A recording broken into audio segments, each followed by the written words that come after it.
கர்த்தருக்கு ஸ்தோத்திரம். இன்றைக்கு நாம தியானிக்க போகிறதான ஒரு வல்லமையின் வார்த்தை சங்கீதம் 101. இது தாவீது ராஜா கர்த்தரிடத்துல ஒரு தீர்மானம் எடுத்து சொல்லுகிறதான ஒரு சில வார்த்தைகள் தான். கர்த்தரை அவர் எப்பொழுதும் கீர்த்தனம் செய்து பாடி தன்னிடத்துல அவர் வரும்படியாக கேட்டு இதையெல்லாம் அவர் தீர்மானம் எடுக்கிறார்.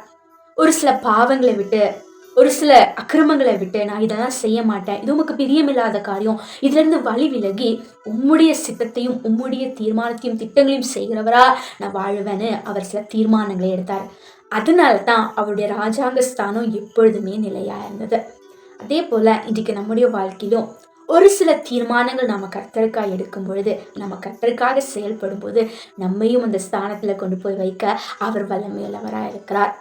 தாவீது ராஜா மேல ஊற்றப்பட்டதான அபிஷேகம் தான் செய்த பாவத்தை கூட கண்டித்து உணர்த்தி மீண்டுமாக கர்த்தரிடத்துல அவரை அர்ப்பணிக்க செய்தது.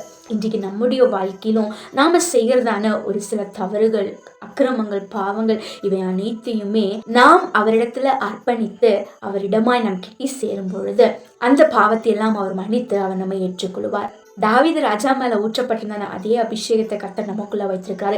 தேவன் நமக்கு கொடுத்ததான அந்த அபிஷேகத்தை நம்ம பயன்படுத்தும் போது, அதாவது நாம பாவம் செய்யணும்னு நினைச்சா கூட அந்த அபிஷேகம் அந்த பாவத்தை செய்ய விடாதபடி நம்மை தடை செய்துவிடும். அவ்வளவு வல்லமையுள்ள கர்த்தரை தான் நீங்களும் நானும் ஆராதித்துக் கொண்டிருக்கிறோம். ஆகவே கர்த்தர் விரும்பாத ஒரு சில காரியங்களை நாம விலக்கிவிட்டு நாம ஒரு தீர்மானத்தை எடுத்து அவருக்காக செயல்படும் போது நிச்சயமாக நாம் ஆசீர்வதிக்கப்பட்டு கர்த்தர் தாவீது ராஜாவுக்கு கொடுத்த அந்த உயர்ந்த ஸ்தானத்தை நாமும் நம்முடைய வாழ்க்கையில பெற்றுக்கொள்வோம்.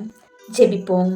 எங்களை நேசிக்கிற பரலோக தகப்பனே ராஜா, நாங்க எந்தெந்த தீர்மானங்களை இன்றைக்கு எடுக்கிறோமோ அந்த தீர்மானங்கள்ல நாங்க உறுதியா இருக்க எங்களுக்கு உதவி செய்யுங்கப்பா.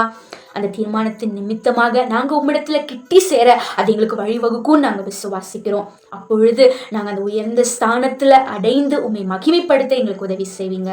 உடைய கரங்களுக்கு நிறைய ஒப்பு கொடுக்கிறோம். இயேசுவின் நாமத்தில் பிதாவே, ஆமென். கர்த்தர் தாமே நம்மோடு இருந்து நமக்கு உதவி செய்வாராக. வல்லமையில் வளரு, வல்லமையாயிரு. God bless you.